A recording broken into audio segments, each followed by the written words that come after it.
राज्य सहित मेंट कर भावी छात्र मानकर भी किसी ना कि से जगार उन्नति हम कि आहरी नुआ स्कीम्स आसो केन्द्र आउ कि नुआ योजना पिला करते छात्र मैंने भी हेले जनता तो छात्र मानी सेमती किसी स्पेशल जिनस रही जनता हिसाब से ही छात्र मानकर जहाँ मत रो मेंट होबाक जाऊँगी शुणा मिली ओडिशा सारा ये जिनसटा जो समस्त पाखे आसिक पहुँची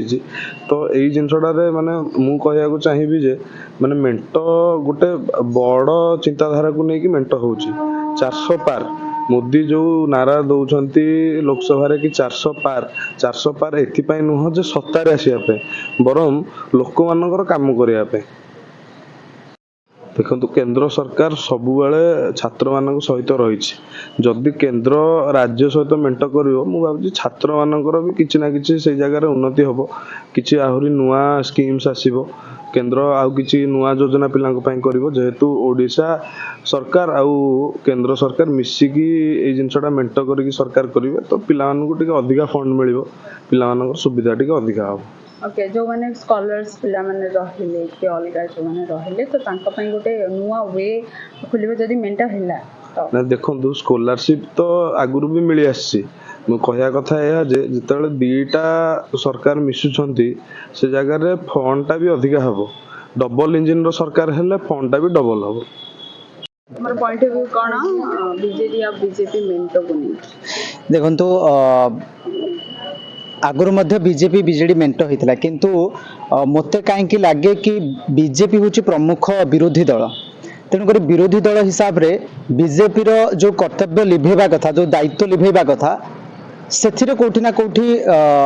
बीजेपी पछई जाइए मेंट करने द्वारा कारण गोटे प्रमुख विरोधी दल सब शासक दलर जहाँ राजनीतिक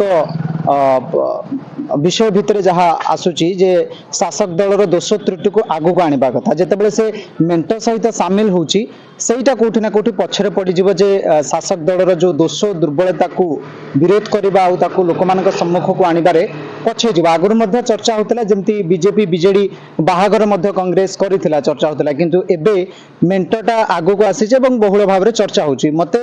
लगे कि विरोधी दलर दायित्व लिभेबारे बीजेपी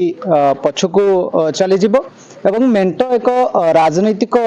परिस्थिति को समीक्षा करबा पई मेंट एक शुभंकर वार्ता नुहे बोली एहा होची मोर व्यक्तिगत मत ओके छात्र मानन किछि प्रभाव पड़िबो बीजेपी मेंट द्वारा छात्र मानक ऊपर प्रभाव बेसिकली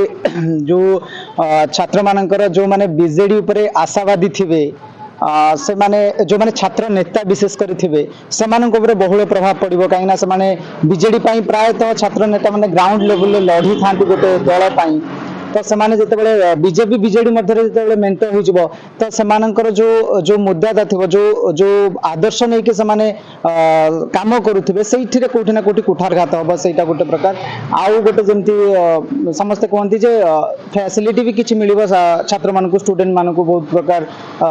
जिते डायरेक्ट गवर्नमेंट सहित सेंट्रल गवर्नमेंट सहित स्टेट गवर्नमेंट आसोसिएट होकर अधिक अधिक भी फैसिलिटी मिल पारे गोटे जिनस तो जदि थरे हैला तो पोलराइजेशन जहाँ कहीपर कि जेहेतु से दी जन ही सब बड़ पार्टी ओडिशा रे तो पोलराइजेशन हो जाई पारे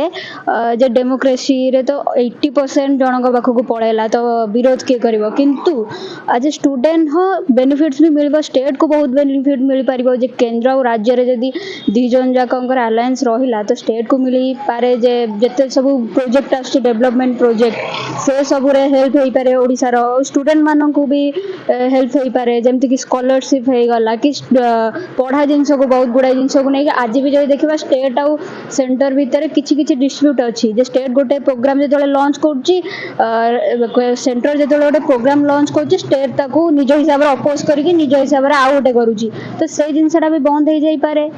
तो ये फायदा तो अच्छी किंतु ये जे पोलराइजेशन टा हबार भी टिके खतरा अच्छी बीजेपी आ बीजेडी जो मेंट होगा जाऊँगी छात्र मानकर कौन पॉइंट ऑफ व्यू अच्छी तुम हिसाब से तुम कौन पॉइंट ऑफ व्यू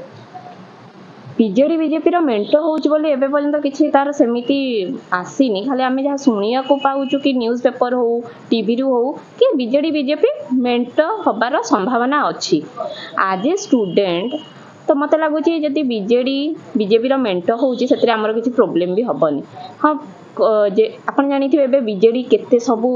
ନୂଆ ନୂଆ ସ୍କିମ୍ ଷ୍ଟୁଡେଣ୍ଟସ୍ ମାନଙ୍କ ପାଇଁ ନର୍ମାଲ ଜନସାଧାରଣଙ୍କ ପାଇଁକିନା ଏବେ ବହୁତ ସ୍କିମ୍ ସବୁ ବାହାର କରୁଛି ଯେଉଁଟାକି ନର୍ମାଲ ପିପଲ୍ସ ଗରିବଠୁ ଆରମ୍ଭ କରିକି ମଧ୍ୟମ ଧରଣର ବ୍ୟକ୍ତିମାନେ ମଧ୍ୟ ସେଇଥିରେ ଉପକୃତ ହେଉଛନ୍ତି। ଏଇଭଳି ସ୍କିମ୍ ଯଦି ବିଜେଡ଼ି ମେଣ୍ଟରେ ଆହୁରି ସର୍ବସାଧାରଣ ଲୋକଙ୍କୁ ଯଦି ଏଇଟା ମିଳୁଛି ସେଥିରେ ମୋତେ ଲାଗିବ ଆମ ଭଳିଆ ନର୍ମାଲ ପିପଲ୍ ମାନେ ବହୁତ ହି ଉନ୍ନତ କରିବେ। ଆଜ୍ ଏ ଷ୍ଟୁଡେଣ୍ଟ ମୋ ହିସାବରେ ମୋତେ ଲାଗୁଛି କି ବିଜେଡ଼ି ଯେଉଁଭଳି ସବୁ ନର୍ମାଲ ପିପଲ୍ ମାନଙ୍କ ଷ୍ଟୁଡେଣ୍ଟ ମାନଙ୍କ ପାଇଁକି ଯେଉଁ ସବୁ ସ୍କିମ୍ ବାହାର କରିଛି ସେମିତି ବିଜେପି ସହ ମେଣ୍ଟ ହେଲା ପରେ ଯଦି ଆହୁରି ବି ଏମିତି ସବୁ ସ୍କିମ୍ ବାହାରିବ ଆମ ଭଳି ନର୍ମାଲ ଷ୍ଟୁଡେଣ୍ଟସ୍ ମାନେ ସେଇଥିରେ ବହୁତ ଉପକୃତ ହେବେ। ରୋଜାଲିନ୍ ଦାସଙ୍କ ରିପୋର୍ଟ ଲୋକାଲିଟି।